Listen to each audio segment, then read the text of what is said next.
cukup. Kalau you rasa cukup, then okay lah, fine. Tak ada siapa pun marah pun, tak ada apa-apa yang salah pun. Kalau you rasa cukup, cukup lah, okay je lah. Kalau you rasa 2,500 tu okay, nanti you kahwin pun nak 2,500, okay saja. Tak ada apa pun yang salah dalam hidup ni. Yang salah adalah bila kita buat keputusan dan kita mula menyalahkan orang lain. Bila kita dengan keputusan kita tak dapat bantu ibu ayah, keputusan kita tak dapat nak bagi terbaik kat family kita, itu salah.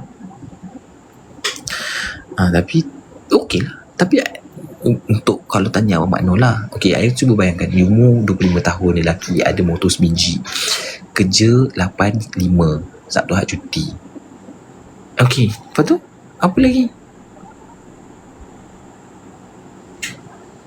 Dah cukup 2,500, janji cukup dah, hebat dah lah tu 2,500. Macam tu lah Abang Makno. Macam takkanlah tak nak rasa macam nak improve. Okay, 2,500 cukup tak? Aku nak boleh saving lagi tak? Nanti aku nak kahwin, aku nak kena pastikan aku nak kena support semua ni. Mak ayah aku nak kena bagi duit, rumah aku nak kena bayar ni. Aku tak boleh 50-50.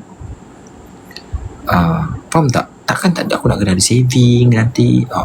Faham tak? Itu je. So nak beli apa, contoh kalau korang cakap nak beli matcha ke, nak berbelanja pun okey je. Kalau nak belanja lebih, kerja lebih.